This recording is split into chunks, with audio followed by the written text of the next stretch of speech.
அருட்பெரும் ஜோதி அருட்பெரும் ஜோதி தனிப்பெரும் கருணை அருட்பெரும் ஜோதி.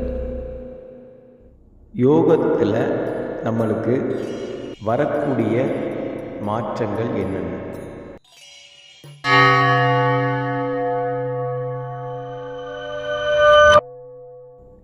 சரீரம் சார்ந்த மாற்றம், மனம் சார்ந்த மாற்றம், சிந்தனை சார்ந்த மாற்றம், உள்ளம் சார்ந்த மாற்றம்.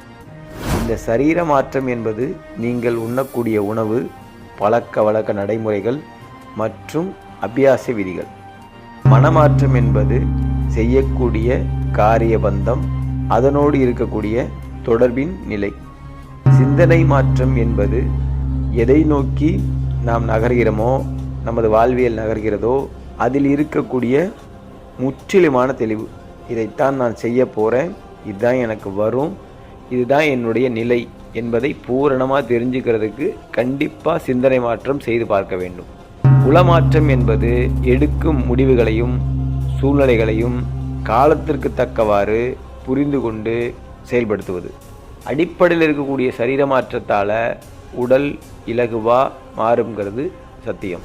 மனமாற்றத்தால் எந்த ஒரு விருப்பு இல்லாத நிலைகளில் எந்த ஒரு நிலை காரியங்களை நீங்கள் மேற்கொண்டாலும் அதன் மீது ஒரு அழுத்தமான ஈடுபாடு உண்டாகும்.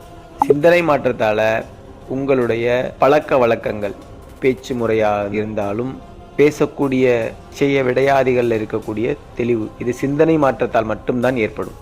உளமாற்றம் என்பது இவை யாவுக்கும் ஆதாரமாக இருக்கக்கூடிய மூலப்பொருள். இந்த மாற்றங்களின் நிலைகளை நன்கு உணர்ந்து அதன் பிறகு குருமுகாந்திரமாக அறிவுரை பெற்று யோகத்தை கடைப்பிடிங்க. நன்றி, வணக்கம். இயற்கை உண்மை, இரக்கம், நன்மை.